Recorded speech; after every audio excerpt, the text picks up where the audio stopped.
네, 청년의 시각으로 세상을 읽다 이대남의 정치쇼. 네, 오늘도 다시 돌아왔습니다. 오늘은 평소와 다르게 이제 4명이 아니라 3명이서 진행을 하게 되는데요. 그 이유는 이제 오늘 다룰 주제에 아주 특화되신 분을 모셨기 때문입니다. 네, 자기소개 한번 해주시죠. 네, 안녕하십니까. 오늘 또 초대받은 이종길 박사라고 합니다. 제가 인형 안고 있으면 좀 편안함이 느껴져서 또 애견남처럼 좀 안고 진행하겠습니다. 저는 이제 이종길이고, 저는 이제 과거에는 이제 그 군 장교였습니다. 그래서 이제 국방부에서 또 근무를 했고, 또 이제 본부에서도 또 근무한 적이 있고요. 야전에도 있었고, 이제 대위로 전역을 했습니다.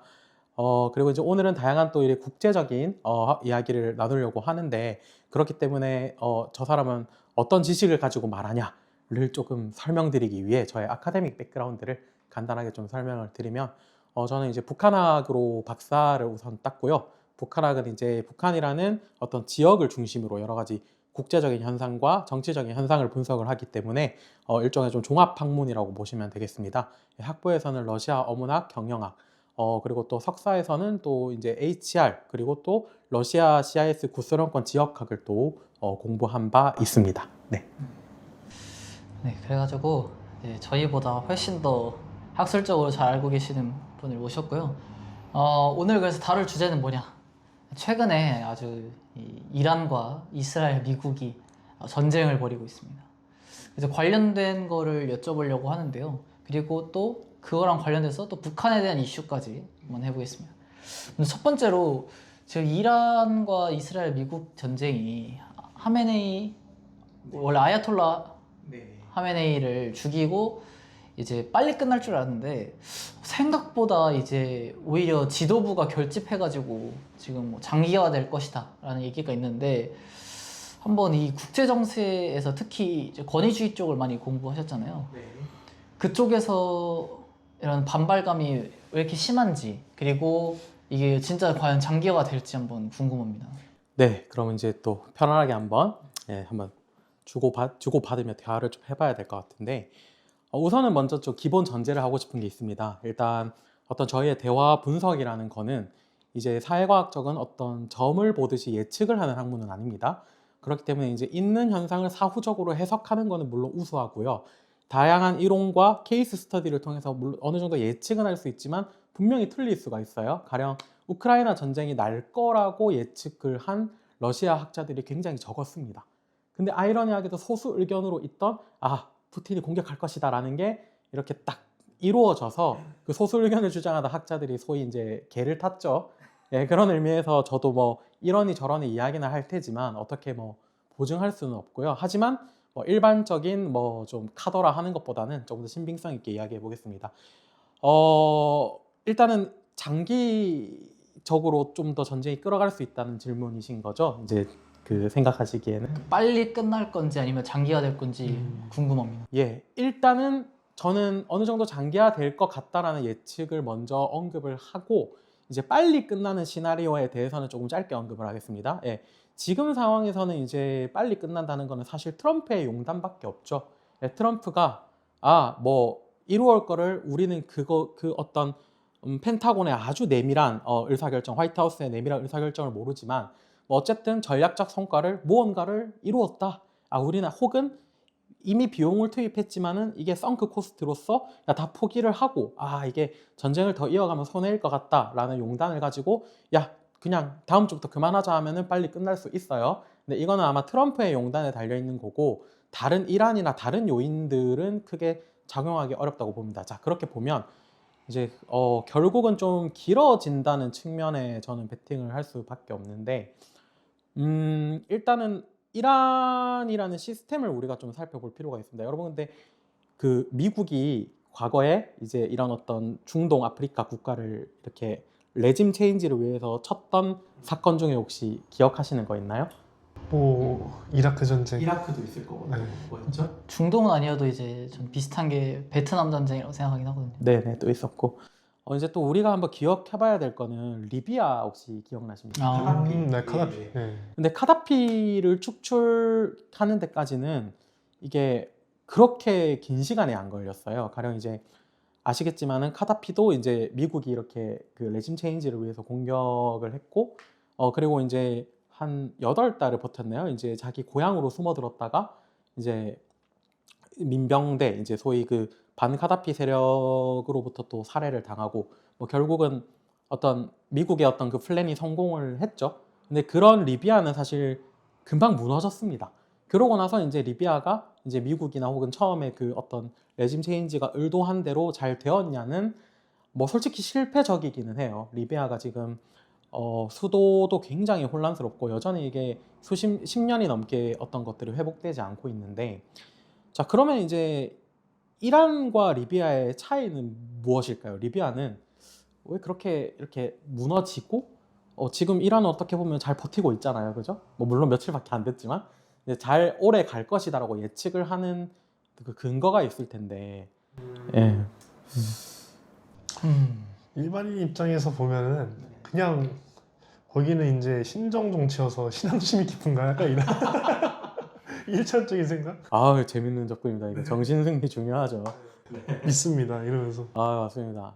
근데 일단은 그 독재 정권이나 레짐이 이렇게 견고하다라고 표현을 하는데, 듀러블리티 이제 견고하면은 제일 중요한 건 시스템입니다.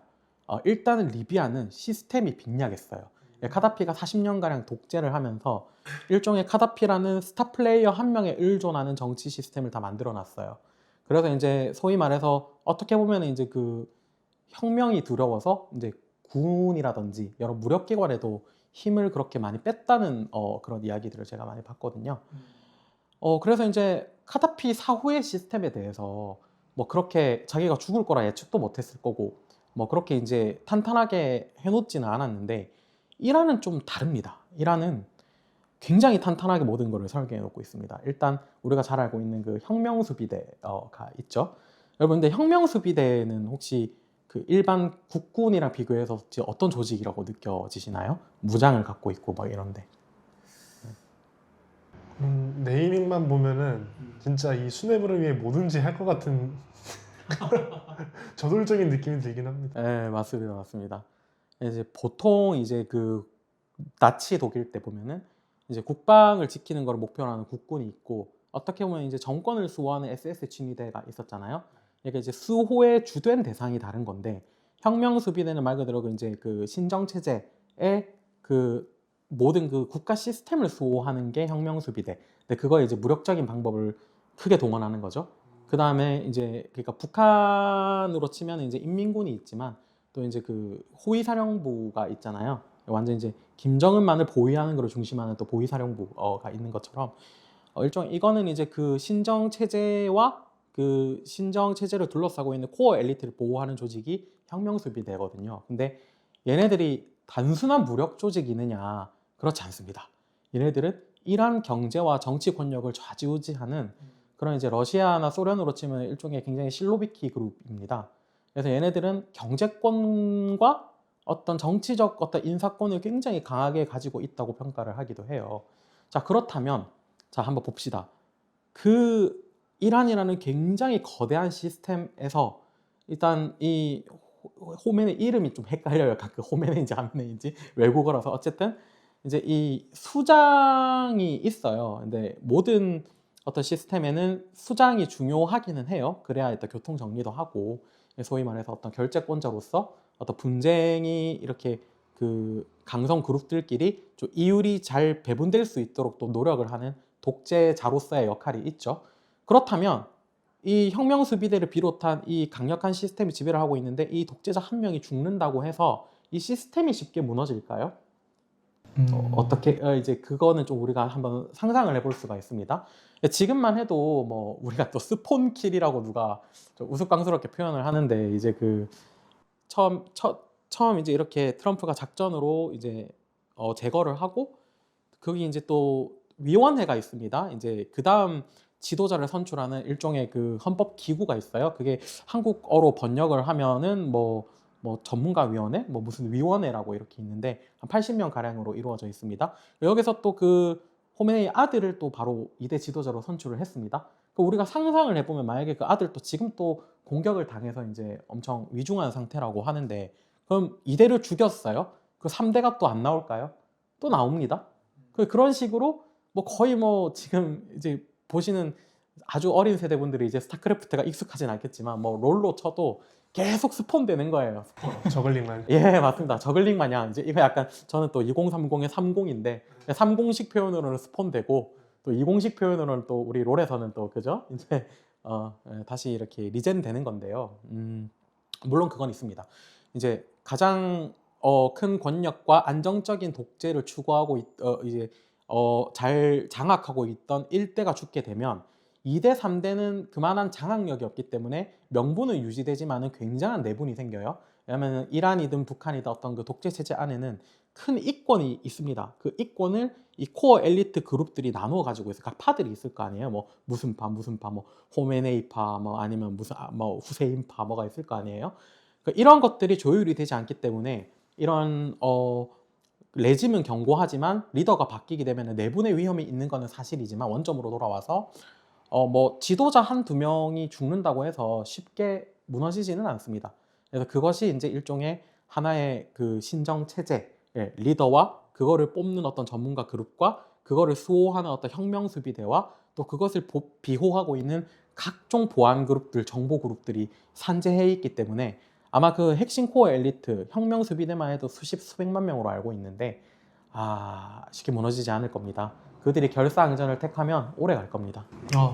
박사님 생각은 결사항전에서 장기전으로 갈 것이다. 장기전으로 갈 것인데요. 그거에 대한 근거는 첫째 말했던 어떤 그 경고성 그리고 미국이 상륙을 해서 작전을 진행하기는 쉽지 않은 어떤 그 환경적인 자연적인 요소 그리고 뭐 분쟁이 지금 이란만 있나요? 지금 우크라이나 러시아도 분쟁 중이고 이래서 아마 그렇습니다. 장기전으로 갈 확률이 충분히 다분하다. 네. 그럼 지상군 투입 이야기가 나오는데 미국 지상군뿐만 아니라 이제 이스라엘 지상군까지 같이 가면은 어떻게 효과가 그래도 좀 덜 할까요? 일단은 우리가 먼저 질문을 해봐야 될 거는 미국이 지상 병력을 투입할 수 있는 국내적 여론이 만들어질 수 있느냐. 지금만 해도 이제 우크라이나나 여러 전쟁을 보면서 국내적으로 특히 이제 그 트럼프 행정부의 그 어떤 패트리오티즘, 애국주의라든지 군인들에 대한 어떤 그 존경하는 정신들이 다른 나라에서 자국군이 피를 흘리는 거에 대해서 국민들이 굉장히 조심스럽게 보고 있거든요. 그래서 일단은 뭐 투입이 될 수 있느냐부터가 문제지만 투입이 된다 하더라도 과연 이제 그 소모전으로 갈 게 뻔합니다. 아무리 그 최강의 미군이라도 그 혁명수비대와 또 그 이란 국군이 이렇게 소위 말하는 진지전을 펼치고 있는 그 국가에 들어가게 되면은 아마 좀 희생을 좀 크게 좀 낼 수밖에 없는데요. 그래서 일단 저는 굉장히 어려운 문제다. 제공권을 장악하고 해상을 장악하는 거는 압도적인 미군 병력으로 너무 쉬운 일인데 이제 투입돼서 싸우는 건 또 다른 문제라고 생각을 합니다. 그렇군요. 그러면은 이란 전쟁이 이제 장기화 되면은 대한민국에는 뭐 영향 같은 게 있을까요? 혹시 그 진행자분들은 좀 어떻게 생각하세요? 저는 걱정인 게 이제 만약에 이제 중국이 대만을 침공했을 때의 그 미군의 공백이 조금 어떻게 될지 좀 걱정스럽고 그리고 그 미국이 또 어느 정도 공백이 생겼을 때 또 동맹인 한국에게 또 무언가를 요구할 수도 있다고 생각이 들어서 그래서 이제 또 세계대전 같은 게 또 일어날 수 있는 어떤 불꽃이 될 수도 있지 않나라는 걱정이 있긴 합니다. 그렇군요. 그 이란 전쟁이 장기화됐을 때 한국의 영향에 대해서 좀 포커스를 맞추잖아요. 혹시 뭐 이거에 대해서 더 생각 있으세요? 저는 일단 뭐 전 세계적으로 전선이 점점 늘어나는 거에 대해서 우리나라로 치면 명백한 부담은 분명하고 근데 뭐 경제적 그런 거로만 따져도 지금 유가만 봐도 알 수 있듯이 생활 밀접한 곳에서의 타격도 엄청 심하기 때문에 뗄래야 뗄 수 없는 관계인 것 같아요. 우리나라가 그 이란 전쟁으로 인해서 피해를 보고 있으면 분명하다라고 생각합니다. 네, 뭐 저도 일단 동의하고 먼저 안보 측면에서 쪼개 보면은 최근에 이제 좀 재밌는 기사를 봤어요. 이제 주한미군 자산을 특히 이제 그 사드 이제 그 지대공 미사일이죠. 장거리 지대공 그 사드 미사일을 지금 주한미군 거를 좀 빼갔다. 뭐 그러한 뉘앙스의 기사를 제가 또 봤고 또 많은 이제 방공 무기 미사일 자산들을 조금 이렇게 이제 차출해서 갔다라는 거를 봤는데 그것만 봐도 1차원적으로 일단 대북 그 억제하는 무기들이 빠져나간 거잖아요. 그렇죠. 그래서 저는 그 미국의 어떤 그 세계적인 어떤 세계를 장악하고 있는 군사력이 이렇게 이제 균형이 이제 이란이라는 그 중동 쪽으로 또 이렇게 분산이 되고 또 심지어 뭐 우크라이나도 지금 있지만은 그렇기 때문에 당연히 이제 이렇게 한반도 억제력은 간접적이든 직접적이든 약해질 수밖에 없다. 그래서 그게 이제 가장 문제점이고 이미 지향자분들께서 말씀해 주신 것처럼 경제적인 타격은 가시적이죠. 어제 기름을 넣었는데 야 우리 종영 군도 아시겠지만 이게 평소 5만 원을 넣으면 이게 아주 높게 올라가는데 굉장히 이제 좀 반토막이 나더라고요. 예, 이제 근데 이제 여러분 그 원유라는 게 석유라는 게 단순히 또 휘발유 기름만 있는 게 아니고 우리 뭐 아스팔트부터 온갖 섬유 제품들 사실은 뭐 원유의 혜택을 받지 않는 이런 물건들이 있나 싶을 정도로 굉장히 광범위하게 쓰이는 그런 전략 자산인데 우리는 뭐 사실 기름 한 방울 안 나오지 않습니까? 뭐 몇 방울 나올 뻔했는데 그것도 이제 그래서 그 장기화 되면은 좀 타격이 크다. 저기 러시아 기름 또 원활하게 지금 수입을 하지 못하는 구조고 또 중동 그 호르무즈 해협을 통해서 나오는 것들이 좀 큰데 그렇습니다. 그 아까 제가 말씀드린 그건 어떻게 생각하세요? 중국이 이제 대만을 침공할 때 좀 더 좋은 상황 아닌가요? 지금 이제 이란으로 미국의 병력이 많이 갔으니까. 그렇죠. 그 너무 이제 그것도 타당한 이야기고 뭐 지금 러시아만 해도 아마 저는 쾌재를 부르고 있다 생각을 합니다. 지금 이제 기름값이 오르니까 가령 뭐 잠깐 러시아를 좀 예시로 들면 러시아의 국내 수입을 큰 부분을 차지하는 게 어떤 석유 수출 이런 건데 갑자기 굉장히 수익이 늘어났다고 해요. 이게 유가가 오르면서. 그러면 이제 거기서 올라간 유가를 당연히 우크라이나 전쟁에 투입할 여력이 훨씬 늘어나고 그렇게 되면 당연히 이제 북러 관계가 지금 엄청나게 그 형제적인 관계를 구가하고 있기 때문에 뭐 한반도에도 직접적으로 어떻게 보면 영향을 미치는 거예요. 러시아가 전쟁 수행 능력이 이렇게 더 높아진다는 거는. 그러면서 이제 좀 더 장기전으로 끌어갈 수 있게 됐는데 이제 그러한 예시를 보더라도 그 어떤 군사적인 능력이 이렇게 또 미국의 군사적인 능력이 분산이 돼버린 거잖아요. 사실 중국이라면은 뭐 지금이 또 점점 호기에 가까워지겠죠.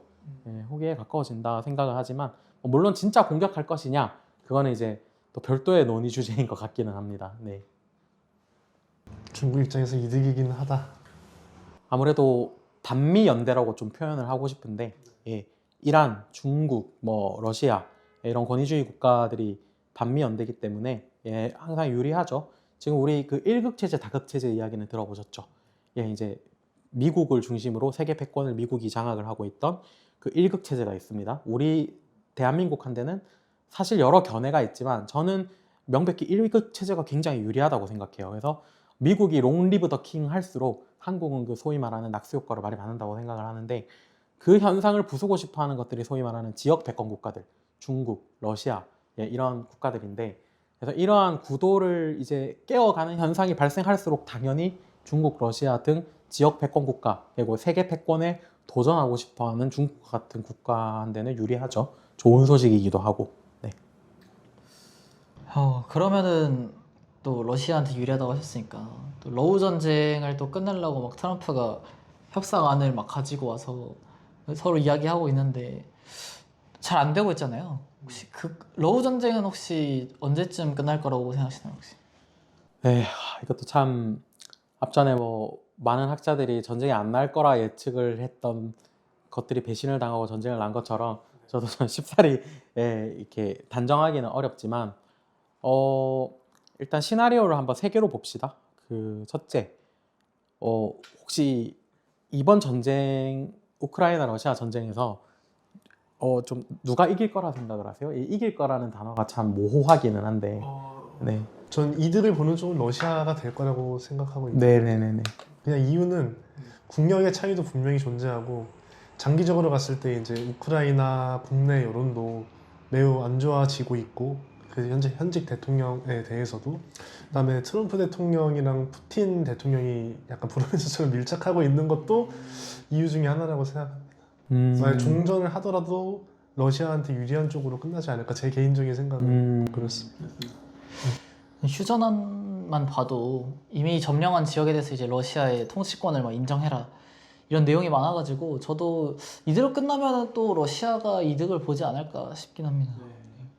뭐 충분히 타당한 이야기고 또 우크라이나 이제 젤렌스키 대통령이 이제 소위 종전 요구안을 보면은 사실은 또 양측이 다 이렇게 동의하기 힘든 안들을 많이 꺼내는 것 같아요.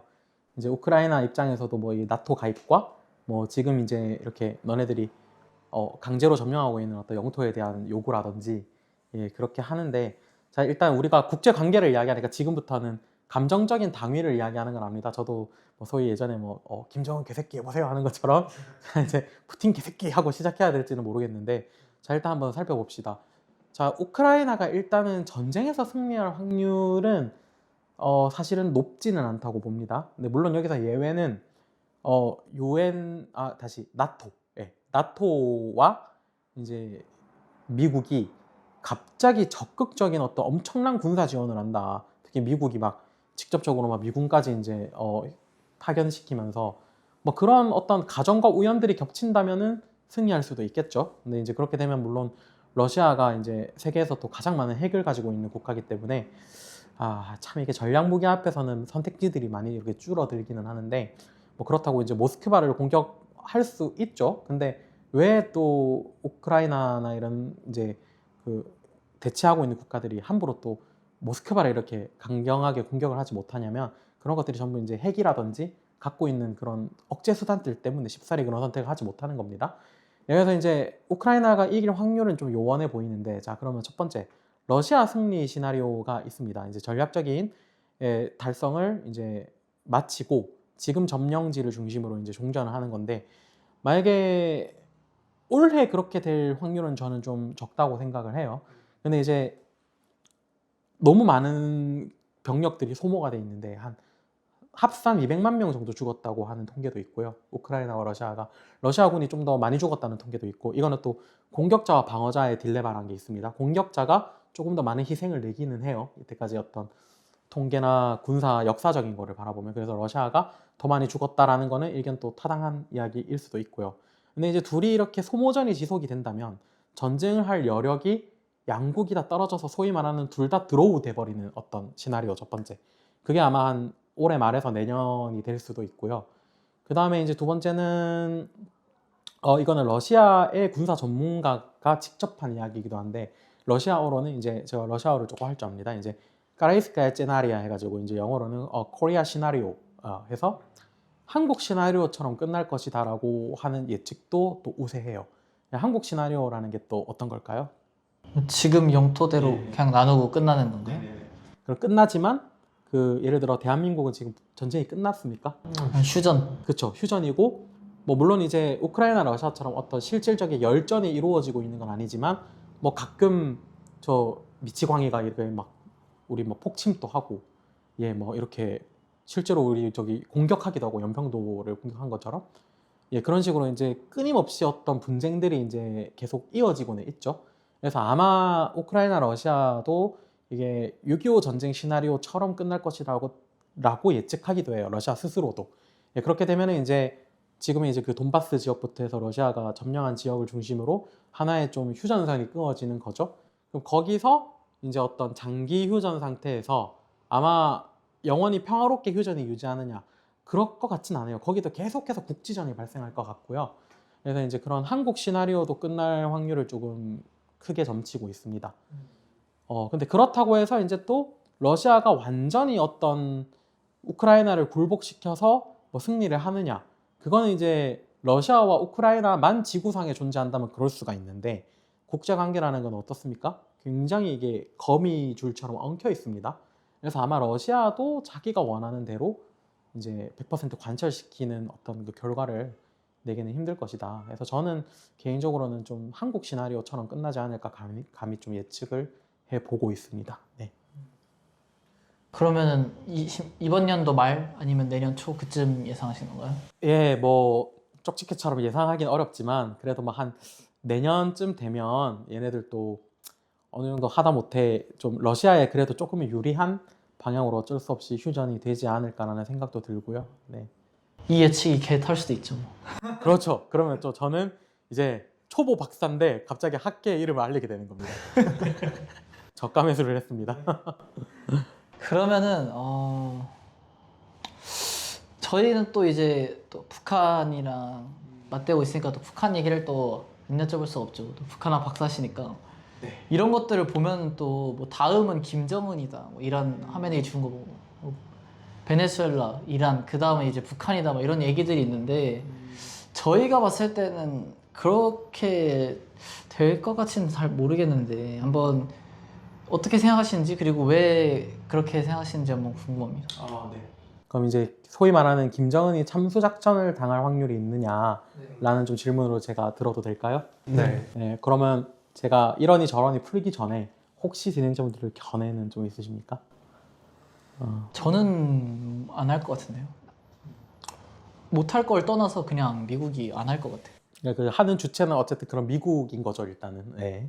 뭐 그쵸, 한국은 사실 진보 정권이니까 할 이유가 없다고 생각해서 사실 보수 정권이더라도 쉽지 않은 선택인데 예전에 한번 보수 정권에서 시도하려다가 뭐 들켰다는 뭐 얘기가 있다고 하던데 좀 카더라 같기는 한데 네. 어떻게 참수 작전은 전 쉽지 않을 거라 봅니다. 왜냐하면은 이란과 다르게 북한은 이미 미국 본토를 때릴 수 있는 그 군사적 능력이 이미 구비가 되었고 핵 타격 능력. 네. 네네네. 그렇기 때문에 참수 작전은 쉽지 않을 것 같습니다. 저는 그 핵 능력의 차이가 이란과 엄청 심하기 때문에 북한이 좋습니다. 네, 이제 또 저의 견해를 좀 나누겠습니다. 뭐 저도 일단 기본적으로 그렇게 참수 작전을 실행하지 않을 것이다라는 것에 이제 큰 저도 방점을 좀 두고 있습니다. 아마 그렇게 하지 않을 것이다, 못할 것이다와는 다르게 할 수는 있어요. 미국의 군사적 능력이라는 거는 뭐 주석궁 때려서 당장에 폭발시키고 죽일 수 있어요. 그건 너무 간단한 문제죠. 근데 하지만 국제 정치가 왜 간단한 해법을 쓰지 않을까요? 이제 그 뒤에 이어지는 굉장히 많은 도미노 효과들이 있기 때문에 자, 그럼 우리 한번 베네수엘라를 한번 살펴볼까요? 간단하게. 베네수엘라의 어떤 지정학적 위치를 한번 상상해 보십시오. 베네수엘라 이제 마두로를 이렇게 소위 이제 죽인 뭐 어쨌든 제거를 했죠. 이렇게 이제 포획해가지고 뭐 포켓몬 트레이너 마냥 좀 가져갔는데 그래서 자, 가라 마두로 하면서 이제 딱 데리고 갔죠. 근데 이제 뭐 베네수엘라라는 어떤 국가의 그 주변을 이루고 있는 국가나 아니면 그 베네수엘라 자체의 군사력이나 호전성에 대해서 뭐 우리가 익히 뭐 어떤 들어온 바들이 있나요? 뭐 베네수엘라가 핵을 가지고 있더라. 뭐 베네수엘라를 어떻게 마두로를 어떻게 하면은 우리 이 베네수엘라의 무력으로 이 미국 갓나 새끼들의 심장부에 핵 타격을 할 것이다. 뭐 그런 주장을 뭐 베네수엘라가 한 적은 없죠. 그러니까 이제 어떤 지정학적인 거를 봤을 때 이제 베네수엘라를 둘러싼 어떤 정치적인 환경이 어떤 뭐 세계적인 열전으로 퍼지거나 갑자기 엄청 뭐 거대한 뭐 되게 심각한 일들이 발생하는 확률은 적습니다. 네. 그런데 이제 북한으로 이제 다시 오겠습니다. 그럼 북한 주변에는 뭐가 있죠? 중국이 있습니다. 일단 자, 러시아가 있습니다. 자, 그러면 첫째, 우리가 저도 이제 한반도 통일이라는 어떤 아주 거시적인 꿈을 꾸고 있는 사람입니다. 저는 한반도가 통일이 되면 좋겠고, 물론 이제 그 통일이라는 게 이 화학적인 통일이 될 것이냐 뭐 이런 것들은 또 다른 논의 주제이지만 뭐 저는 뭐 언급한 김에 말하면 좀 그거는 쉽지는 않다고는 봐요. 하지만 평화적인 공존 체제 이런 것들을 통일이라고 제가 재정의를 한다면 그런 형식으로 서로가 교류하고 이게 통일이 되는 거는 저는 좀 바람직하다고 봅니다. 자, 그렇다면 중국은요 이 한반도의 통일을 바랄까요? 좀 더 좁게 보면 북한이 레짐이 갑자기 바뀌거나 북한이 무너지는 걸 바랄까요? 일단 그거부터 봐야 됩니다. 예, 어떻게 생각하세요? 예, 중국은 한반도를 어떻게 바라볼까요? 네. 일단은 미국이나 이런 외부의 힘에 의해서 무너지는 건 절대 바라지 않을 거라고는 저는 생각합니다. 왜냐하면은 중국 영토 바로 아래 미국의 영향권의 코앞에 미군의 영향권이 코앞에 들어서는 것조차 그거는 너무 반기지 않을 것 같아요, 중국이. 너무 네 좋은 접근입니다. 네. 이제 종현 씨는 네. 뭐 중국 입장에서는 안 좋겠죠. 일단 북한을 통해서 미국을 견제하는 것도 있고 말한 것처럼 이제 미국뿐만 아니라 저는 그 일본도 이제 대륙을 향해서 진출할 수 있는 이제 통로가 생기는 건데 그런 것들도 이제 또 견제를 하는 것까지 생각하면은 중국 입장에서는 좋진 않죠. 제가 알기로 우리 종현님께서는 그 정치학 전공하셨다고 했나요? 네. 사회학 전공하셨듯이. 네, 역시 이 사회과학을 한 분들답게 아주 이렇게 큰 범주의 정답은 너무 잘 알고 계십니다. 네. 이제 그거를 이제 그 중국은 이제 사자성어로 순망치안이라고 표현합니다. 들어보셨어요? 순망치안. 전 처음 들어봤습니다. 이 이제 제가 사실 좀 한문 이런 거 약해서 살짝 제가 먼저 꺼내놓고 이 정확한 뜻이 많은지 좀 헷갈리는데 뭐 이가 없으면 잇몸이 시리다 뭐 아마 그런 유사한 사자성어를 알고 있어요. 그러니까 이 북한을 두고 이제 중국은 이제 그런 인식을 갖고 있어요. 이제 그래서 뭐 우크라이나를 친 러시아도 그 우크라이나를 침공한 러시아가 주장하는 그 원인 중에 하나가 뭔지 아시죠? 나토의 동진. 네. 예, 소위 이제 모스크바의 턱끝을 향해서 어떤 나토의 군사력이 밀고 들어오니까 그거를 이제 실질적인 어떤 그 푸틴 레짐의 어떤 위협으로. 근데 이거는 뭐 현대에만 있는 일은 아니에요. 과거 뭐 엄청 뭐 1800 옛날에 뭐 따따르스탄 뭐 있을 뭐 그런 아주 과거부터 예, 그거에 대한 어떤 위협감이 컸어요. 자, 이거를 이제 한반도로 들고 오면 동일합니다. 중국도 이 베이징의 위치를 상상해 보고 어떤 중국이 아시겠지만은 중국이 그렇게 넓은 땅이지만 생각보다 평지가 적습니다.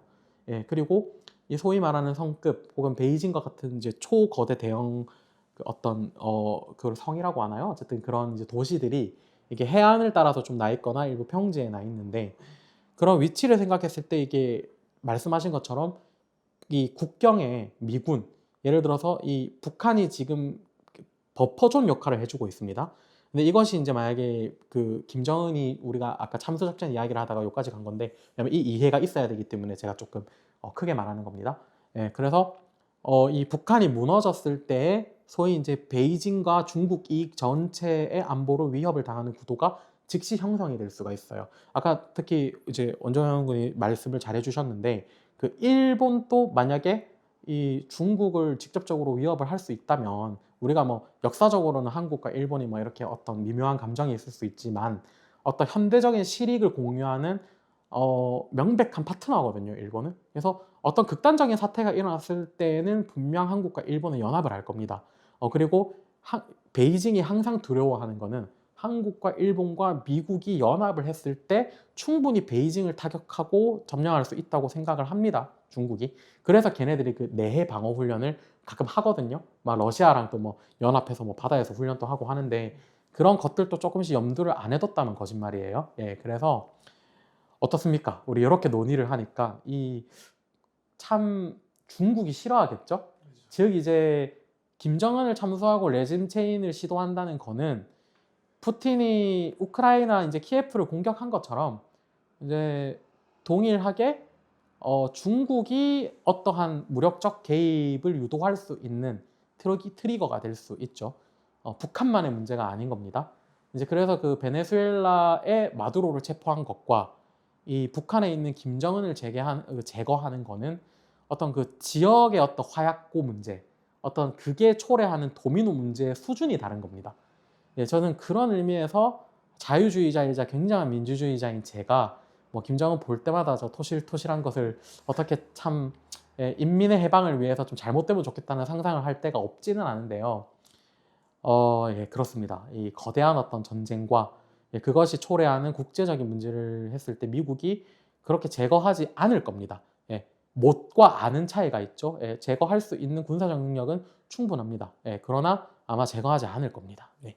궁금한 점이 하나 있는데 미국이 개입하지 않고 네. 북한이 자체적인 그 내부 상황 예를 들어 뭐 쿠데타라든지 그런 것으로 인해 붕괴할 수도 있나요 혹시? 역시 이게 그 훌륭한 대답은 훌륭한 질문에서 나온다고 하는데 너무 또 훌륭한 질문입니다.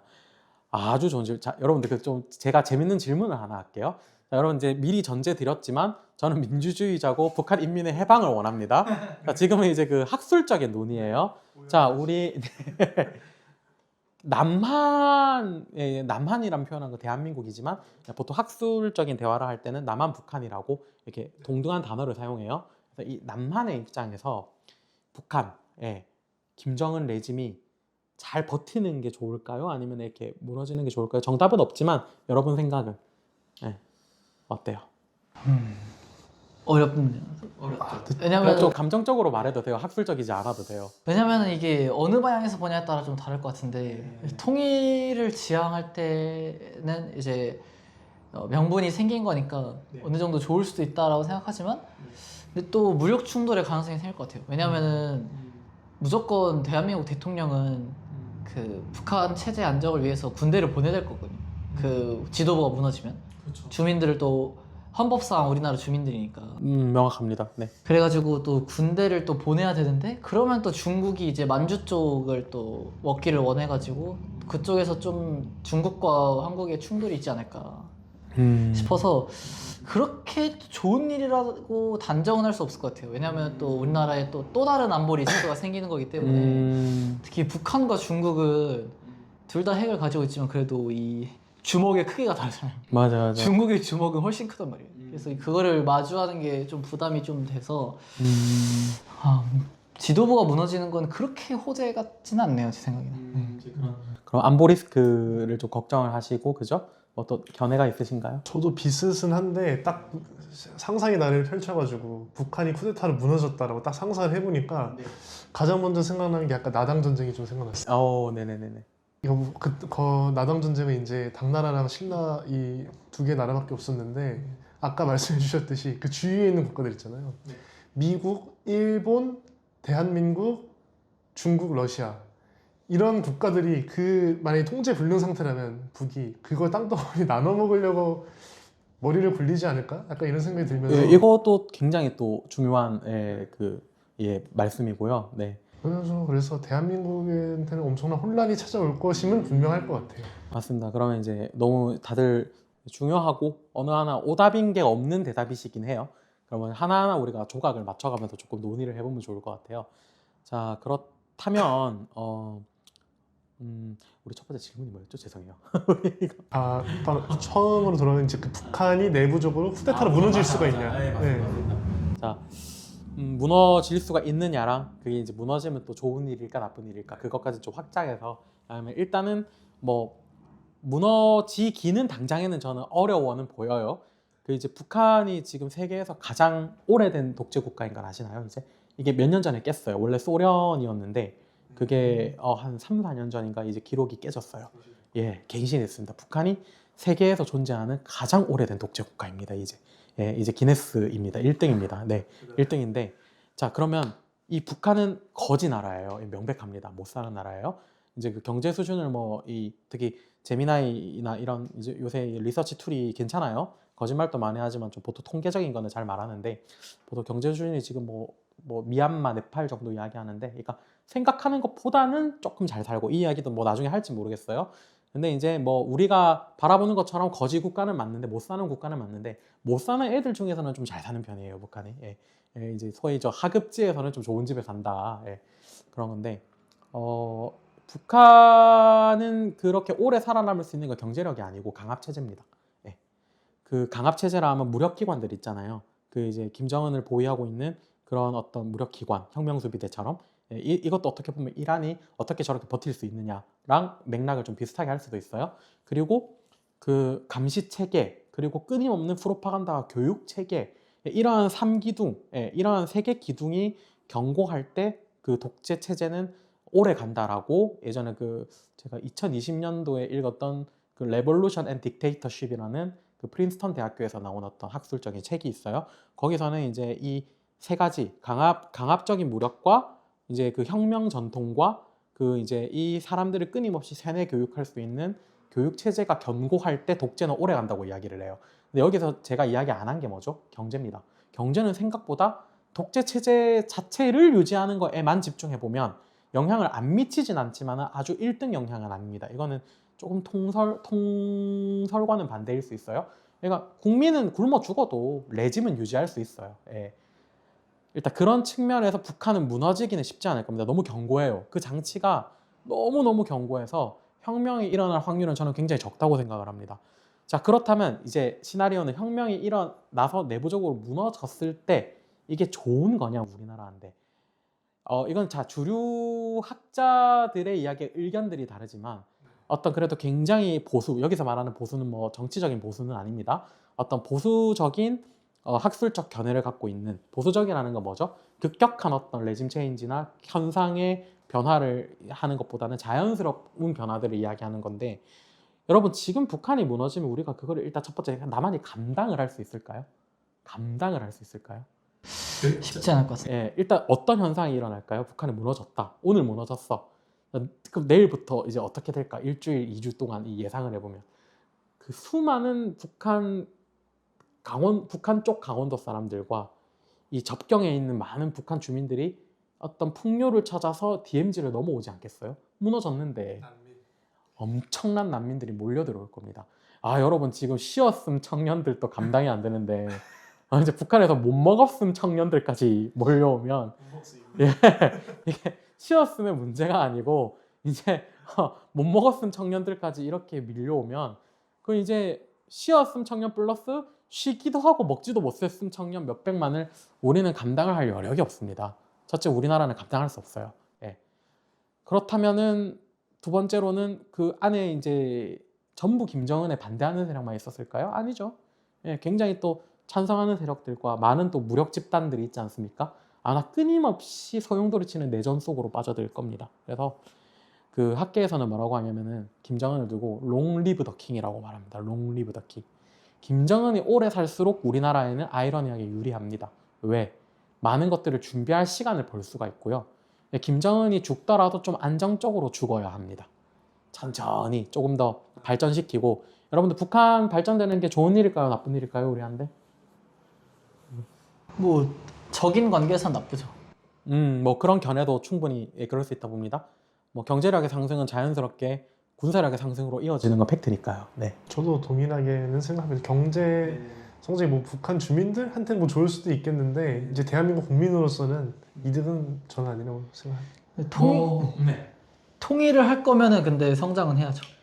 네, 그겁니다. 이제 이것도 참 좀 견해가 조심스럽기는 한데요. 뭐 특히 우리나라는 이제 그 정치적 성향이 보수이냐 진보이냐에 따라서 어떤 뭐 학술적이든 어떤 경험적인 팩트와는 다르게 그 완고한 이미 그 아젠다들이 설정이 돼 있거든요.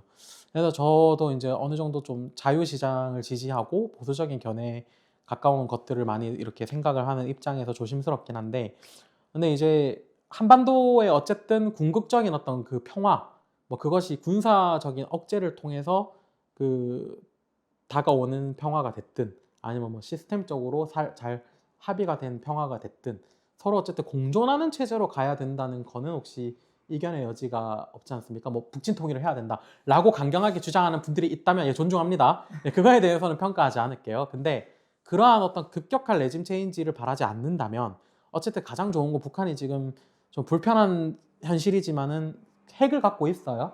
전쟁을 한다면은 우리가 아마 이것도 뭐 주제가 있을지 모르겠지만 지기는 쉽지 않을 거예요, 우리나라가. 근데 아마 둘 다 지겠죠, 제 생각에는. 핵이 터지고 이러면은.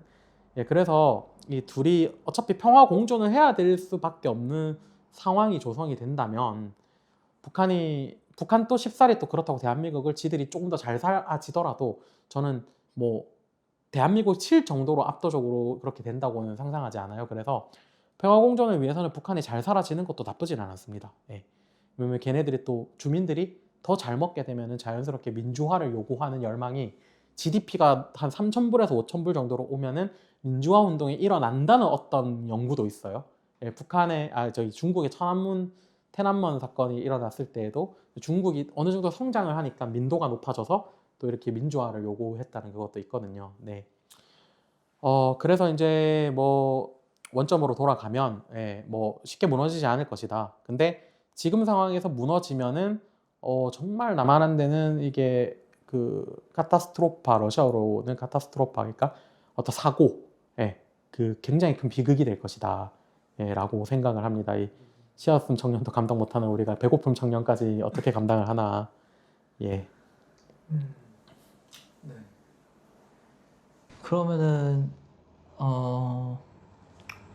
근데 아까 말씀해주신 것처럼 북한이 못 사는 나중에 좀 괜찮게 사신다고 하셨잖아요. 네. 최근에 이제 북한 관련 그 수업 같은 걸 들었는데 북한이 요즘 고난 행진 이후로 가장 잘 사는 때가 지금이라고 경제 성장률이 지금이 가장 좋다 뭐 이런 얘기가 있던데 사실인가요? 아니 그리고 또 사실이라면 이게 좀 장기화될 가능성이 있다고 보시나요? 아니면 이것도 재밌는 질문이네요. 일단은 저는 사실로 보입니다. 사실로 보이는데 혹시 그 진행자분들의 견해도 또 언제나 그렇듯 좀 궁금합니다. 만약에 어떻게 생각하세요? 지금 잘 산다고 좀 보여요? 수업 들으면서 느끼신 거는? 저는 사실 북한에 대해서 잘 알 방법이 없으니까 뭐 그렇긴 하죠. 모두가. 네네네네. 잘 사는지 못 사는지는 잘 모르겠어요. 근데 만약에 그게 사실이라면 어떤 원인 때문에 잘 살아진 걸까요? 지금. 저는 전쟁 때문이지 않나. 왜냐면은 북한산 무기를 지금 이란이든 러시아든 다 사가고 있으니까 그리고 핵 개발을 하면서 이제 지원금 같은 거를 많이 써가지고 돈이 없었는데 핵 개발이 끝나서 이제 잉여 자금이 생기고 또 추가로 무기를 팔아주고 있으니까 그걸로 좀 잘 살아지지 않나 이런 생각이 들긴 합니다. 좋은 접근입니다. 혹시 또 견해가 있으세요? 저는 이제 미디어에 비춰지는 모습들을 봤을 때 북한이 그 어떻게 보면 그 공산진영 국가들과 이제 어떻게 보면 같이 나란히 국제 무대에 선 것들을 매스컴으로 많이 봤거든요. 근데 거기서 이제 협약 맺는 거나 체결하는 거 보니까 북한이 이 정도 이 정도의 협약과 체결과 뭐 교류를 할 수 있는 수준이 되나? 라고 의심스럽긴 한데 그런 뉴스들을 보면서 옛날보다는 잘 사는 게 맞는 것 같다라는 생각은 들긴 했어요. 네. 너무 좀 좋은 접근입니다. 잘 사는 게 그러니까 그 기준점이란 걸 잘 생각해야 됩니다. 뭐 잘 산다 했을 때 뭐 당연히 뭐 한국처럼 잘 산다, 싱가포르처럼 잘 산다는 아니겠죠. 자, 이제 모든 게 이제 상대적 비교인데 맞습니다. 지금 북한은 이제 소위 김일성 시대부터 쭉 봤을 때 특히 아까 고난의 행군 그 기준점, 고난의 행군 김정일 시대 때 고난의 행군 이후로 가장 잘 사라지고 있는 것 같아요. 근데 우리 원종현 진행자님께서 말씀하신 것처럼 전쟁 특수 굉장히 큽니다. 자, 그러면 그 원인이 뭐냐? 누가 주인공일까? 그 지원해줘 러시아겠죠? 러시아랑 북한은 지금 전례 없는 어떤 동맹 관계를 구가하고 있다라고 저는 평가를 하고 싶어요. 일전에 우리 한국 전쟁 시기에 러시아가 간접적으로 참전을 했죠. 그거를 뭐 공식적으로는 부정을 하는데 그건 당연히 여러 팩트들이 있기 때문에 구소련은 명백하게 한국 전쟁에 이제 북한 측에 참전을 했습니다. 그때 이제 어떤 혈맹적인 관계 그리고 사상적인 어떤 동지, 이데올로기적 동지로 이루어졌다가 이제 러시아가 이제 특히 이제 옐친 91년도 페레스트로이카, 소비에트 연방이 무너진 이후에 특히 이제 이 푸틴 정권이 2000년도에 들어선 이후에 옐친이 끝나고 푸틴이 들어선 이후에 이 한반도에서는 남한과의 관계가 굉장히 좋아졌습니다. 경제적으로 우리 대한민국이 발전하기도 했고요. 러시아 입장에서는 극동 개발을 포함해서 이 한국이 훨씬 높은 가치의 파트너로 작동을 했습니다. 그래서 아이러니하게 러시아와 한국은 소련을 제외하고 이제 러시아 91년도에 이렇게 독립을 한 이후로는 한국과는 이렇다 할 외교적인 부딪힘이 전혀 없었어요. 서로 윈윈하는 관계였습니다. 물론 그게 이제 14년도 크림반도 사태와 어떤 지금 우크라이나 전쟁으로 인해서 우리가 또 자유세계의 일원인 대한민국 입장에서는 좀 국제 정치적으로 조금 이제 어그러지고 껄끄러워진 최근의 사건들이 조금 아쉽기는 한데 러시아만큼 어떻게 보면 분쟁 없이 윈윈하는 관계로 이어진 나라도 없어요. 이 현대사에서는. 근데 이제 그런 이 와중에 이제 어떤 전쟁으로서 러시아가 돌파구를 찾은 게 또 북한이기도 하죠. 북한의 어떤 무기도 필요했겠지만 근데 북한의 가치는 꼭 북한의 무기에만 있지 않고 이 어떤 자유세계를 억제를 해줘야 되는 트리거가 필요하거든요. 그러니까 북한과는 이 정치적인 가치가 있어요. 북한은 중국을 견제하는 데 이용할 수도 있고요. 그리고 어떤 미국을 포함한 어떤 이 자유세계들을 얘가 한반도에 묶어놓는 어떤 영향을 북한이 발휘할 수 있어요. 미치광이가 난동을 부리면 그쪽으로 시선이 다 쏠리잖아요. 어쨌든 이 정치적으로는 북한을 굉장히 좋게 이용할 수 있습니다. 경제적 가치는 거의 없지만. 그래서 이제 러시아 입장에서는 이 북한을 도와줄 이 전쟁 특수를 타고 도와줄 요인이 있고 첫째. 그래서 아까 원정현 군이 말한 것처럼 어떤 무기를 사면서 직접적인 수익이 생겼습니다. 그리고 둘째는 노동자 파견. 벌목 노동자부터 해서 러시아의 학생 비자를 받고 우회적으로 들어간 북한인들과 또 지금은 뭐 그냥 아예 뭐 대놓고 이렇게 비자를 내주고 많이 오기도 하는 것 같은데 그래서 이제 수많은 이제 북한의 노동자들이 러시아에 파견을 해서 외화를 벌어들이고 있습니다. 예, 이제 또 그것과 이제 또 피를 흘려버렸잖아요. 어쨌든 북한군이 쿠르스크에 가서 전투에 참전을 해서 이제 이게 피를 흘리면 참 이게 구도가 달라지는데 북한이 러시아 땅에 피를 흘려버려서 이제는 혈맹이 돼버렸습니다. 예, 이거는 우리가 미국이 참 은인 국가라고 생각하는 이유도 뭡니까? 한국 전쟁에서 피를 흘렸잖아요. 이거는 우리가 참 불편한 진실이고 마주해야 되는 진실인데 이미 북한은 러시아의 혈맹입니다. 이제는. 예, 그래서 뭐 물론 종전된 이후에 이제 다시 경제적인 이득을 위해서 어떤 남한과 북한 사이에서의 러시아와 관계 조정은 충분히 할 수 있다라고 저는 생각을 합니다. 하지만 이제 과거와는 구도가 다르죠. 예, 그래서 이 북한은 러시아로부터 이제 굉장히 많은 지원을 받고 있다라고 평가를 하고 싶습니다. 자, 그렇다면 중국 입장에서도 이러한 이제 러시아를 견제하기 위해서 또 뭐 북한을 등한시하느냐? 사실은 중국은 싫어해요. 러시아와 그 북한이 관계 개선이 되는 게 중국 입장에서는 본인들의 영향력을 잃는 거기 때문에 좋은 현상은 아니에요. 하지만 그럼에도 불구하고 항상 중국은 북한이 건재해야지 이렇게 자유세계의 그 본토로의 침입을 막을 수 있는 순망치안의 공간이 되기 때문에 또 북한을 여전히 옛날만큼은 아니더라도 여전히 또 지원하고 또 지지하는 것들이 있습니다. 네. 의외로 북한이 힘은 약한데 자기가 더 중요한 위치에 있네요. 그 러시아와 중국 사이에서. 그렇게 평가하는 학자들도 실제 꽤 있습니다. 이제 정치적인 어떤 본인의 그 지렛대로서의 포지션을 잘 이해하고 있고 스스로도 그거를 충분히 잘 이용하고 있다라고 평가를 하고 있어요. 네. 우리가 경제 발전 이야기하다 또 깊게 들어왔는데 여러분 일단 조금 사과드릴 거는 항상 국제 정치라는 측면은 이렇게 좀 거창해질 수밖에 없어요. 다양한 부분에 영향을 미치기 때문에 한 개 주제를 좀 짧게 말씀드리지 못한 거는 죄송합니다. 좀 재밌었길 빌면서 네. 그러면 좀 이제 그럼 경제로 다시 네. 네. 짧게 그럼 그거에 대해서 짧게 질문할 게 하나 있는데 그 이제 경제랑 이제 뭐 돈 관련한 얘기를 하다 보니까 그럼 북한이 이제 성장을 위해서 자금이 필요하잖아요. 왠지 개인적인 궁금함인데 범죄로 얻는 수익도 상당한가요? 네. 범죄 수익이라는 거는 사실은 좀 뭐 국제 기관에서 포착을 하지 검거를 하거나 포착을 하지 않는 이상 얼마라고는 단정짓지 못하는데 뭐 그때 기사를 보니까 비트코인 탈취나 이런 걸로도 수십조를 벌어들였고요. 예, 그리고 뭐 그 마약은 유명하죠. 아마 중국 그 북한산 마약이 또 뭐 그렇게 또 그 마약하는 사람들은 또 고평가를 한다는 이야기도 들었는데 예, 뭐 북한이 저는 공공연하게 또 마약을 팔지 않을까라고 충분히 생각하고 있습니다. 그 파는 대상들은 뭐 이렇게 우리도 잘 모르지만 근데 북한산 마약은 그 존재가 이미 뭐 확인이 된 거라서요. 그런 범죄 수익이 충분히 있다고 보고 뭐 어떻게 보면은 뭐 국제적인 입장에서는 쿠르스크에 파병해서 돈 받는 것도 범죄 수익이 아닌가 싶기도 하고 자국군의 목숨을 그래 팔아가지고 예. 그렇군요. 네. 그럼 이제 네.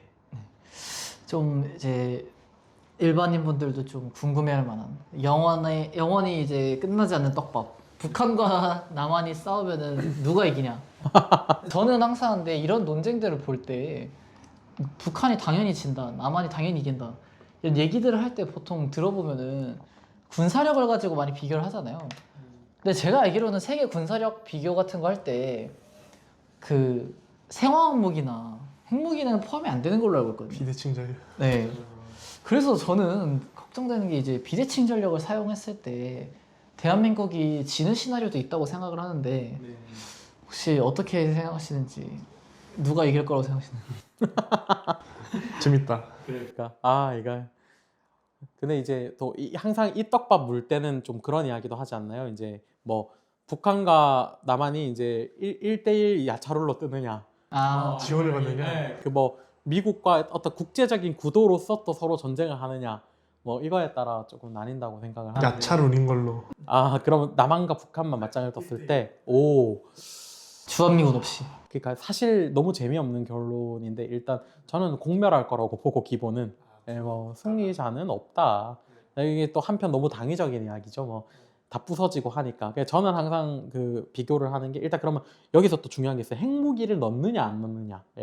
좀 포함시켜야 된다. 예, 포함시켜야 되겠죠. 근데 하지만 원래 이게 국제적인 구도까지 갔을 때는 핵무기는 이제 쓸 수 없는 거예요. 핵무기는 쓰려고 만든 건 원래 아니거든요.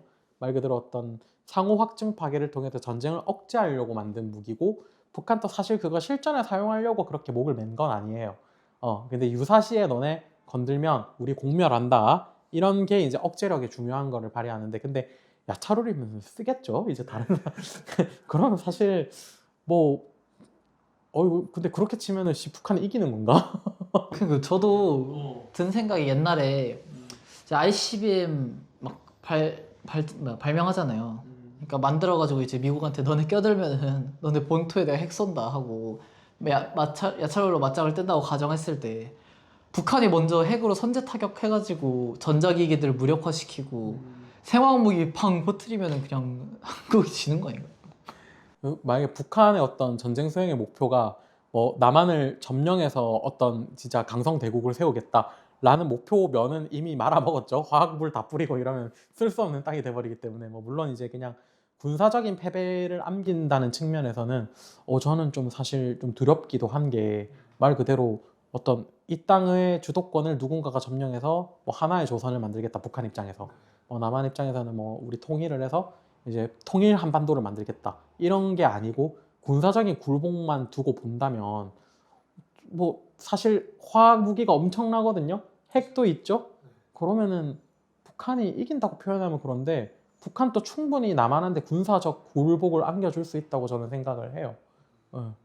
근데 이제 뭐 통상적인 전쟁의 어떤 우리 논의로 돌아온다면, 재래 전력만 따지면 저는 북한은 앞에라고 봅니다. 참패, 그냥 앞에라고 봅니다. 왜냐면 우리는 압승이죠. 왜냐면 이제 제공권, 현대 전쟁에서는 공군력이 이제 전쟁의 승패를 좌우합니다. 예. 그럼 이제 뭐 그 북한의 귀여운 방공망이랄 게 뭐 개전 몇 시간 안에 저는 평양 방공망은 박살난다고 봐요. 그래서 아마 미군 자산과 우리 대한민국 공군 자산이 제 집처럼 북한 하늘을 날아다닐 거예요. 그러면서 뭐 쪽집게처럼 하나하나 다 파괴할 거라고 봅니다. 예, 그리고 우리의 또 그 더 많은 화력, 이 그 더 많은 포를 달라 우리 육방부의 또 그 엄청난 화력 증강이 수십 년 이루어져서, 이 대한민국의 포병 전력과 대한민국의 기갑 전력은 이게 타의 추종을 불허합니다. 이게 뭐 남한을 뭐 유럽 한가운데에 갖다 두면은 다 군사력으로 패권을 한다는 농담이 있는데, 저는 그게 또 사실이라고 봐요. 예, 그래서 이 압도적인 또 지상 병력으로 저는 뭐 재래 전력으로는 이거는 논의할 이유가 없는 것 같아요. 예, 우크라이나 전쟁처럼 얼마나 뭐 게릴라전이나 이런 것 때문에 뭐 우크라이나가 또 러시아랑 또 원래 3일 만에 끝난다 이렇게 이야기했잖아요. 그래서 좀 질이 멸렬하게 길어질 수는 있는데 계속 뭐 게릴라전이 일어나고 이래서, 근데 아마 뭐 핵심적인 전투의 승패는 순식간에 이길 것이다. 근데 여기 이제 핵이 낀다면 좀 이야기가 다릅니다. 예, 핵이 낀다면 실제로 세계적인 군사력을 측정하는 어떤 그런 연구소에서 핵을 포함한 전력을 비교했을 때는 의외로 대한민국과 저 북한의 군사력 차이가 크게 나지 않았어요. 네, 저는 조금 두려움을 느끼고 있습니다. 예. 그래서 야차를 뜬 둘이 비슷하게 측정이 되니까 둘이 공멸한다. 저는 뭐 공멸이라고 봅니다. 사실 뭐 승리가 어디 있겠냐. 예, 보통 벤츠에 티코 박는 거로 비유를 많이 했었는데, 뭐 티코는 찌그러져서 다 죽겠죠. 근데 뭐 수리비가 벤츠가 너무 많이 나오니까 뭐 승리는 없다. 질문 몇 개 더 해도 돼? 한국에는 더 해야 어느 정도 진행하나요? 시간이? 1시간 반 정도 하고 조금 네. 쉬었다가 다시 1시간 반 이렇게 하는데요. 이런 얘기 나오니까 또 궁금한 게 또 생겼는데, 이 한국의 핵무장 현실성이 있다고 보시는지 핵 얘기가 나와서. 그쵸. 이것도 또 우리의 그 끊임없는 떡밥이죠. 우리 특히 뭐 핵무장 관련된 옛날에 뭐 소설도 있었잖아요. 그 무궁화꽃이 피었습니다. 맞나? 혹시 그건 아시나요? 모르겠네. 잘 모르요? 그게 뭐 아무튼 뭐 박정희 시절 때 뭐 핵무장을 추진했었다라는 그런 이야기 들었는데, 이건 저는 뭐 확인은 저는 못 해봤어요. 찌라시로 저도 알고 있게. 네. 그래서 뭐 제거를 시도했다는 사람도 있고 미국이. 그렇죠. 혹시 이제 진행자분 두 분은 이제 좀 먼저 듣고 싶은데요. 한국이 핵 개발이 일단 할 수 있느냐, 또 필요하냐, 할 수 있느냐, 뭐 있어야 하느냐, 이런 견해들이 좀 궁금합니다. 저는 미국이 몰래 도와주는 게 아니면은 절대 안 된다고 생각을 하고, 해도 몰래 해야 되는 이유가 이게 또 핵이 또 도미노가 엄청나잖아요. 사실 지금 공식적인 핵 보유국은 5개잖아요. 그러니까 9개긴 한데 총 하면 이 4개국을 인정 안 한 이유가 또 도미노 효과 때문인데 그래서 또 한국이 하면은 일본도 원할 거고 일본이 하면은 또 근처에 있는 다른 나라들도 원할 거고 하니까 저는 그래서 사실상 못할 거라고 생각합니다. 네. 저는 근데 지금 주한 미군을 배치하는 것에 대한 양국의 부담이 점점 늘어나고 있어서 핵 자체적인 핵 개발은 무리일 수도 있는데 미국산 핵을 갖다 배치하는 거는 생각해볼 만하지 않나? 라고 싶기는 합니다. 병력 감축을 목표로 한다면은 또 미국 형님 뒤에 딱 든든하게 숨어 있어요. 좀 필요는 한 것 같아요. 전 근데 정권 때 얘기가 나오지 않나? 그 전술핵을 재배치하자. 네, 핵 배치, 해구산에 대한 이야기. 네. 핵 자체는 필요한데 가질 수 있을지 모르겠다. 그 일단 대한민국에 핵 개발 능력이 있느냐부터 조금 생각을 해보고 싶은데 사실 그 우리 대한민국의 그 미사일 킬로미터 수를 팍 풀어줬잖아요. 원래는 그게 몇백 킬로미터였죠. 뭐 300, 400킬로미터 제한인가 뭐 있었는데 800킬로미터로 늘리더니만 뭐 거의 뭐 이게 풀자말자 갑자기 그 사거리에 해당하는 미사일을 우리가 양산을 했어요. 우리 그 짤방 있잖아요. 야 너네 개발 안 한 거 맞지? 예 그래 앞으로 잘하자 이런 것처럼. 네, 근데 저는 또 상상을 해보면 우리 한국의 어떤 그 방산이나 이 무기 기술이라는 게 저는 또 참 그 연구진도 그렇고 우수하다 생각을 해서 만약에 뭐 좀 판타지적인 상상으로 뭐 트럼프 행정부에서 너네 핵 개발해 우리 괜찮아 우리가 보호해 줄게 오케이 했는데 한 몇 달 뒤에 핵이 딱 짜잔 여기 핵미사일입니다. 너네 뒤에서 개발 안 한 거 맞지? 예 그래 잘하자 이렇게 될 것 같은데 이미 있잖아요. 너는 핵 개발해줄게. 5 얼마나 걸려? 4 2 1 이러잖아요. 저는 금방 할 거라고 봅니다. 네, 그래서 핵 개발의 능력은 저는 있다고 봐요. 네네네. 자 그러면 이제 논의를 좀 깊이 들어가면 그러면 핵을 개발을 할 기술이 있는데 할 수는 있는데 그거를 하면 어떻게 될 것이냐를 한번 살펴봅시다. 우리나라가 만약에 핵을 공공연하게 개발을 하든 근데 몰래 개발이라는 것도 좀 웃겨요. 그 몰래 될까요? 그게? 불가능하다고 봅니다. 왜냐하면 지금 당장 뭐 국제 조약에 우리가 가입되어 있는데 핵 물질을 얼마나 축적하고 어떻게 쓰는지도 저는 다 보고가 되는 걸로 알고 있거든요. 그래서 몰래 뭐를 한다는 개념은 저는 불가능하다 보고. 근데 미국이 도와주면 몰래 할 수도 있지 않을까? 이스라엘처럼. 그렇지. 그래서 이제 이게 항상 가정법인데 어떻게 보면 우리 그 종영군이 말한 것처럼 이게 실현 가능한 시나리오는 저는 뭐 조금씩 이야기하려 했지만은 이제 결국은 미국의 비밀스러운 비호밖에 없다고 생각을 해요. 자 그러면 일단은 그런 이제 가정법을 좀 제외하고 보면 핵 개발을 시도하는 즉시 대한민국에 어떤 현상이 딱 벌어질까요? 북한이 핵 개발 실험을 했잖아요. 그 북한에 어떤 일이 벌어졌어요? 그 이후 책 한 달 안에 경제 제재란 제재는 다 맞았죠. 바로 그겁니다. 네. 대한민국 예외가 아니죠. 네, 북한이 때려 맞은 거 우리 그대로 다 때려 맞습니다. 네. 국제법에 북한이 미워서 제재를 때렸을까요? 뭐 그럴 수도 있겠죠. 근데 그냥 국제법에 따라 또 자동적으로 제재를 한 것도 있겠죠. 그럼 이제 우리 한국이라고 그걸 비껴날 수 있느냐? 아닙니다. 그래서 어떤 저 박사님이 하신 말씀은 아마 우리나라가 핵 개발을 공공연하게 하고 그 제재를 때려 맞으면 경제 수준이 일단 필리핀 정도로 떨어질 거다. 그럼 우리가 선택을 해야 되는데 경제 후퇴를 각오를 하고 핵을 그냥 개발을 해버리고 그런 자주적인 안보 이익이 더 클 것인가. 그러니까 우리가 필리핀 정도로 경제 후퇴를 각오하고서라도 핵을 가져야 되는 어떤 절박한 상황이라면은 그렇게 할 수 있다. 근데 그런 경제적인 희생까지 우리가 감수를 할 수가 없다면은 사실상 이제 자체적인 핵 개발은 좀 어불성설이다. 그러니까 이제 뭐 맛있게 피자도 먹고 다이어트도 하겠다가 좀 양립을 안 하는 것처럼 어떤 경제 제재나 이런 경제적인 불이익이나 희생을 우리가 받지도 않고 핵은 가지겠다는 불가능한 거죠. 핵을 추구하게 되면 반드시 경제적인 피해와 우리는 특히 그 대외 경제 의존도가 어떻습니까? 엄청나잖아요. 무역 의존도가 뭐 한 8, 90% 되는 걸로 아는데 저희는 아마 경제가 수직 하락할 거라고 저는 보고 있고 근데 그거를 감수를 할 정도로 간절하다면 해야겠지만 국민들이 그거를 뭐 과연 우리가 달러도 지금 뭐 올라서 엄청 뭐 힘든 상황인데 저는 감수할 수 있을지 의문입니다. 네. 그래서 이제 그 부분을 좀 생각해 봐야 됩니다. 네. 아, 그래서 맞아요. 핵 우산이 중요합니다. 그래서 미국이 핵을 이렇게 공여하고 뭐 우리를 공격을 당했을 때 뭐 이렇게 반격을 해주겠다 하는 거. 근데 여기서도 리스크가 있죠. 그 예전에 그 드골의 말 기억합니까? 우리 그 직접 말해주세요. 뭐라고 했죠? 드골이? 파리를 위해서 이제 뉴욕을 희생할 수 있냐. 아, 정확합니다. 역시 정치학도입니다.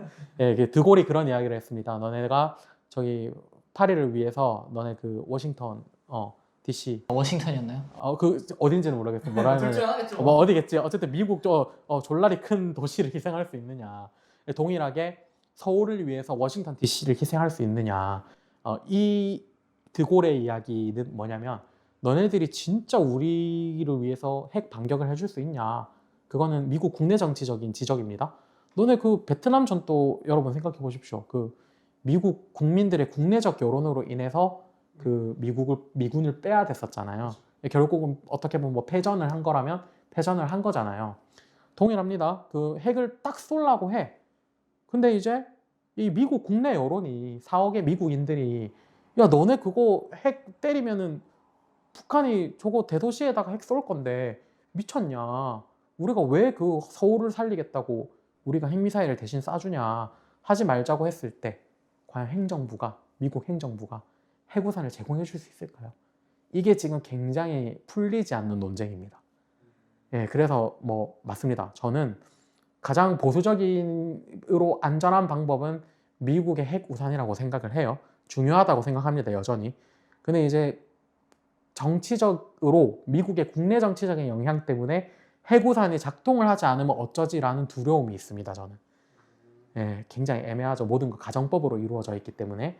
그렇기 때문에 보통 국제관계학에서는 어떠한 이론을 만들고 그 시나리오를 수행을 할 때 이게 100% 이렇게 될 것이다 라고 단정을 하고 하는 거는 아무것도 없어요.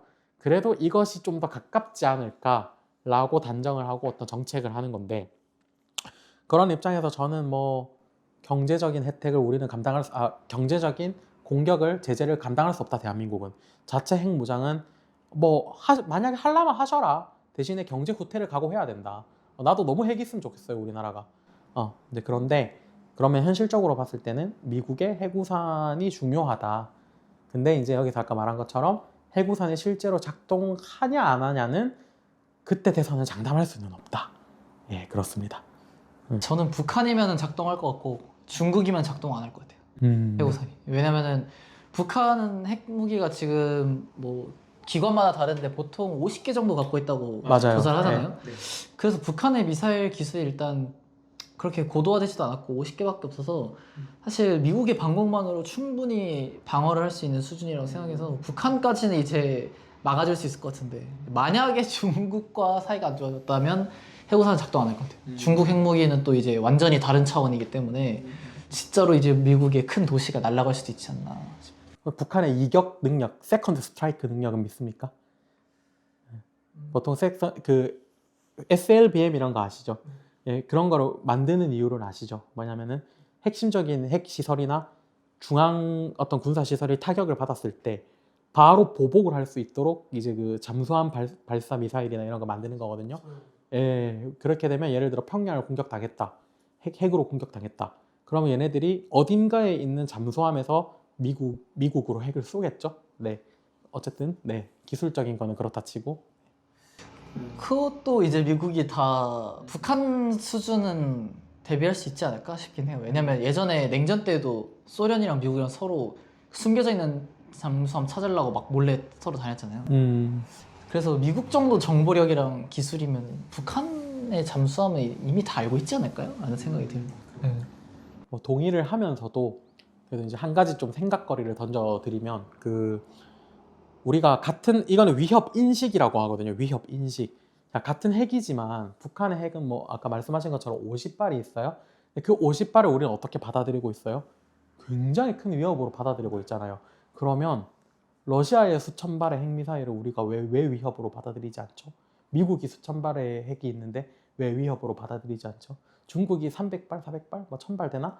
그게 훨씬 북한보다 많은 핵미사일들을 방금 언급한 국가들이 갖고 있잖아요. 근데 우리 대한민국 국민들이 그거를 왜 위협으로 여기지 않아요? 왜 위협으로 여기지 않죠, 그거를? 안 쏠 거니까. 그렇죠. 그걸 뭐라고 합니까? 위협 인식이라고 합니다. 예. 뭐 미국이 10,000발을 갖고 있든 10만 발을 갖고 있든 우리는 굳게 믿고 있어요. 미국은 서울을 공격하지 않는다. 예.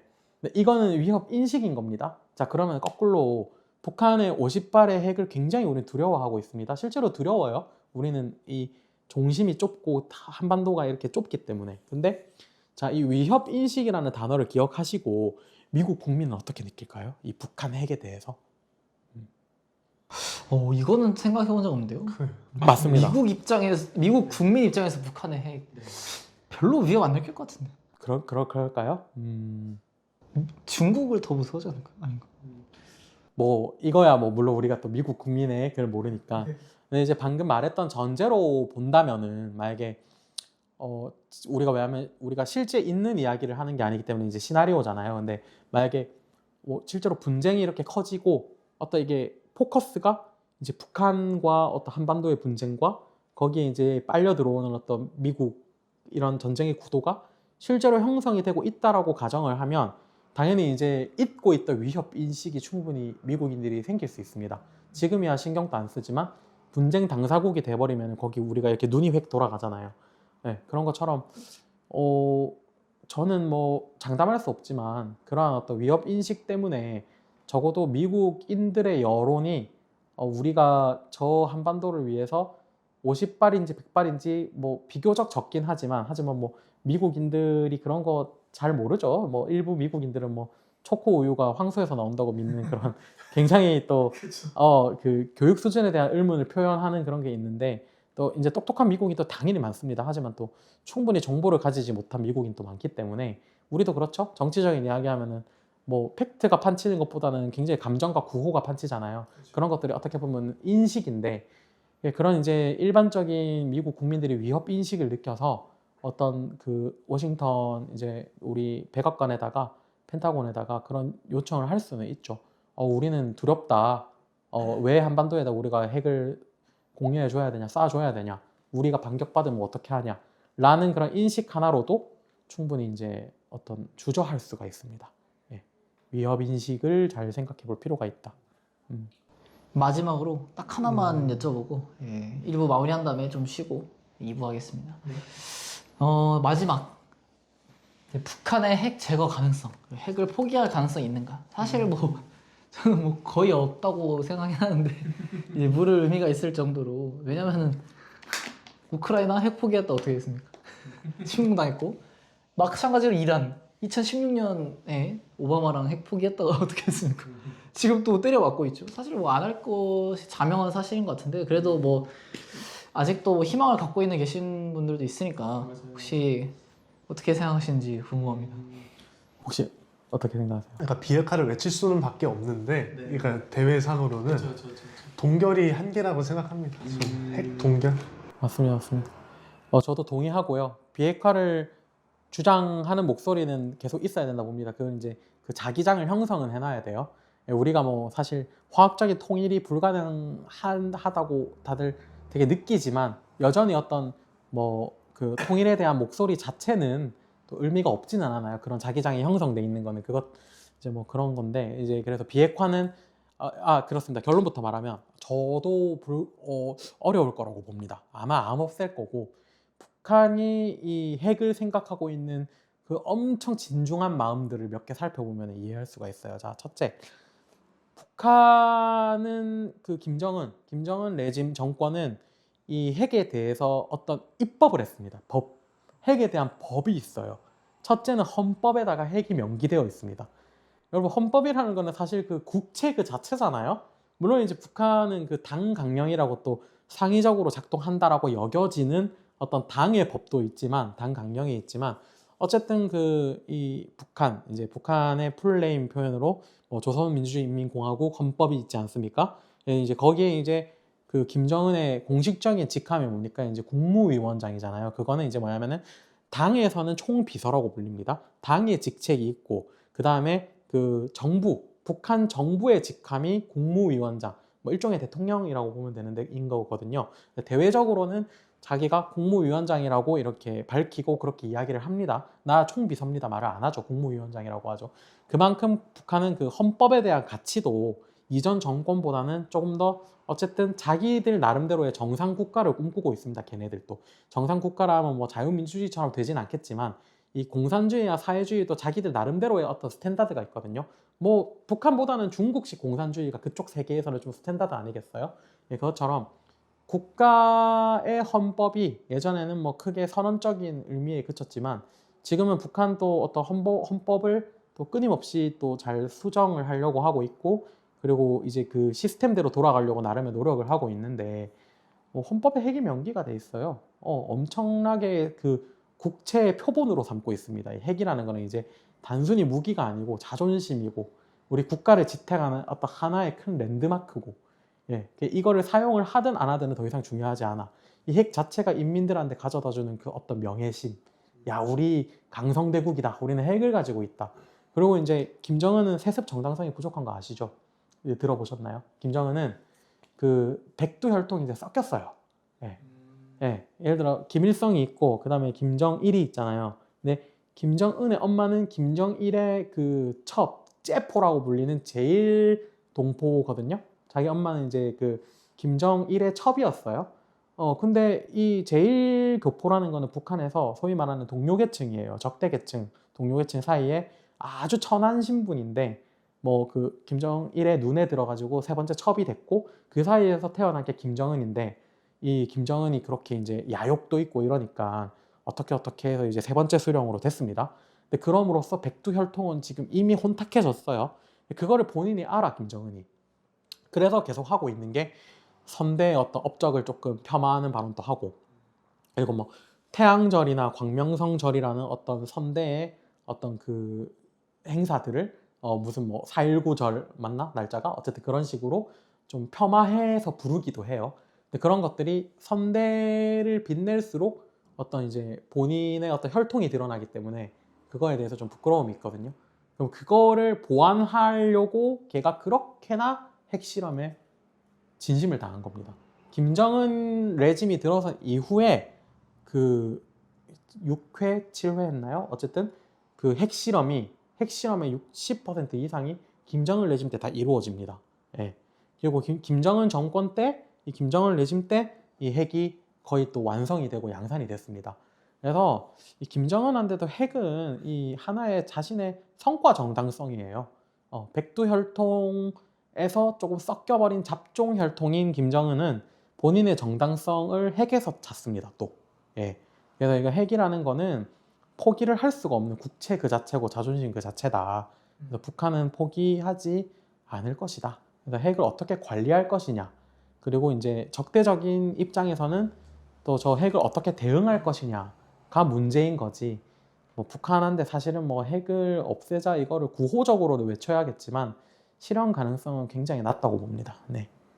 마지막 갑자기 듣다가 궁금해진 건데 만약에 통일을 하면은 그럼 북한의 핵은 대한민국이 되나요? 아니면은 포기를 하라고 할까요? 국제사회가? 그게 이제 우크라이나 모델이 될 겁니다. 근데 이거 한 가지만 조금 짧게 내가 좀 넘어갈게요. 우크라이나가 핵을 포기해서 러시아가 쳤다고 말을 하는데 사실 이거는 좀 오류가 있습니다. 우크라이나가 가지고 있던 핵은 원래 우크라이나 게 아니라고 봐야 돼요. 그 소련에 있는 여러 자치행정 구역 중에 하나인 우크라이나 지역. 그러니까 우크라이나는 어쨌든 우리가 뭐 그냥 감정을 떠나서 소련 시대를 생각해 보면 그냥 그 여러 소련의 15개 국가가 한 개의 소련이었잖아요. 근데 그 중에 한 개 우크라이나 지방이었겠죠. 자치행정 정부였겠죠. 그쪽에 그냥 배치를 해둔 거죠. 그거에 대해서 이제 독립을 하면서 이제 91년도 페레스트로이카 하면서 러시아가 소련의 모든 어떤 유산들을 본인들이 짊어져 가겠다 했잖아. 빚이든 자산이든. 그러니까 사실 그거를 이제 어떤 관리할 군사적 능력이나 소유권 주장에 대해서 뭐 이거는 뭐 100% 내가 그렇게 생각한다 그런 것보다는 어떤 학계의 그 생각을 제가 소개해 드리는 겁니다. 또 괜히 저자는 러시아를 지지하는 자구나 이렇게 생각 안 하시면 좋겠어요. 이제 그 우크라이나에 있는 어떤 핵 자산을 이제 안전 나름의 그 노하우가 있는 그리고 이제 소련 시절 때의 주권 정부였던 어떤 러시아 그 자치 소련 중앙 정부에서 이렇게 이제 그냥 회수해 갔다. 라고 보는 견해가 큽니다. 자, 그러면 그런 모델을 봤을 때 이제 우리가 북한의 핵의 소유권을 주장을 할 수 있을까요? 물론 있겠죠. 일단은 우리가 통일을 통해서. 근데 그게 아마 제 생각에는 미국이 가져갈 것 같아요.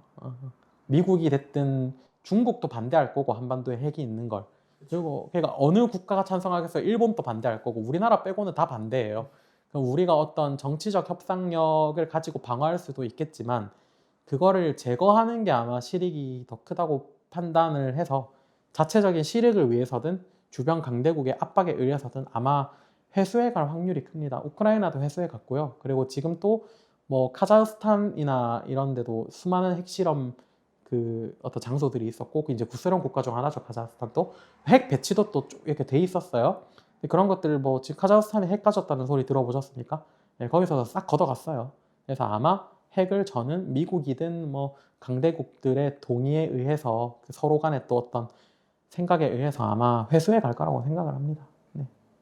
회수 안 하면은 제재를 먹을 수도 있는 거예요. 저는 뭐 그럴 수도 있다고 봐요. 야, 그거 불법적으로 개발한 그 북한 핵을 너네가 통일했다고 갖고 있는 거는 불법을 용인하는 거냐. NPT 위반인 거죠? 뭐 일단은 기속을 하겠다. 예를 들어 그거죠. 이 작물인 거죠. 이 작물을 내가 획득을 하면은 형사처벌을 받는 거야. 핵을 작물로 보자고요. 예를 들어 이 민법 우리 민간 영역에서 해서 우리 뭐 통일 대한민국 정부가 뭐 이 땅에 핵이 놓여져 있는 거 어쩔 수 없죠. 통일을 했는데 여기 있으니까. 근데 이거를 적극적으로 획득을 해서 우리의 국방에 활용을 하겠다 돼버리면은 이제 국제사회 시선에서는 작물 취득이 되는 거죠. 그러면 이제 형사처벌이 들어가는 거죠, 일종의. 네. 뭐 더 궁금하신 게 있어요? 있긴 한데 이게 괜찮. 짧게 두 가지 중에 하나 짧은 거 한번. 짧게 한번. 네. 우리 대화가 재밌는지 짧게 하면서 계속 늘어지는 게 재밌습니다. 네, 여러분들 좀 진행 괜찮나요? 지금? 네. 네, 좋습니다. 잘하고 있는지 모르겠어요. 얘기하다 보니까 계속 궁금한 게 생겨가지고. 너무 좋습니다. 한 번 더 물어보시죠. 아니 일본 재무장 가능성에 대해서 좀 여쭤보고 싶어가지고. 뭐 아주 전문 영역은 아닌데 한번 대화는 해봅시다. 네네. 이번에 들어선 정권이 되게 강력하게 평화헌법 수정을 어떻게 권고하고 추진하고 있잖아요. 그래서 만약에 일본 자위대가 다시 재무장을 했을 경우에 이제 한반도에 미친 영향 이런 게 조금 간단하게 궁금해가지고. 그러니까 사실 이게 그 국제 관계라는 게 참 어려운 게 그때 이제 어떤 아군과 적군이 달라지거든요. 가령 이제 미국이 지금은 뭐 의심할 바 없는 혈맹이잖아요. 근데 미국이 우리나라인데 그 덕대는 것만 한 게 아니고 과거에 그 가스라테프트 아니야. 가스라테프트 조약이요?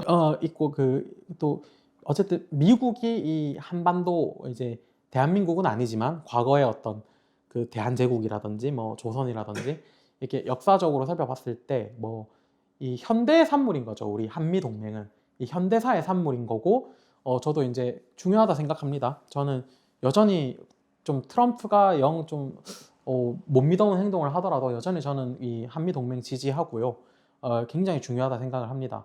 근데 이제 어쨌든 그 미국과의 관계도 역사적인 맥락이 있을 것이고 일본은 뭐 명백히 또 적대였죠. 적대였지만 일본은 조금 이따 논의합시다. 자, 중국을 봅시다. 중국 조선.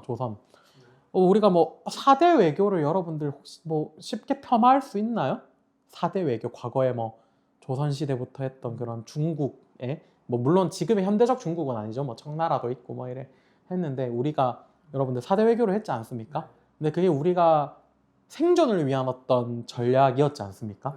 그거를 단순하게 뭐 야 우리 뭐 이렇게 한민족의 어를 타고난 사람들이 무슨 저 떼놈들한테 무슨 4대 외교냐 자존심은 상할 수 있죠 당연히. 근데 그 당시에 있었던 어떤 그 레짐들 집권자들이 생각 없이 그렇게 했지는 않을 거 아닙니까? 당대 최고의 지성인들이 모여서 논의를 했지만 우리 이 한반도에 지금 위치해 있는 이 국가들의 생존을 위해서는 4대를 하는 게 낫겠다.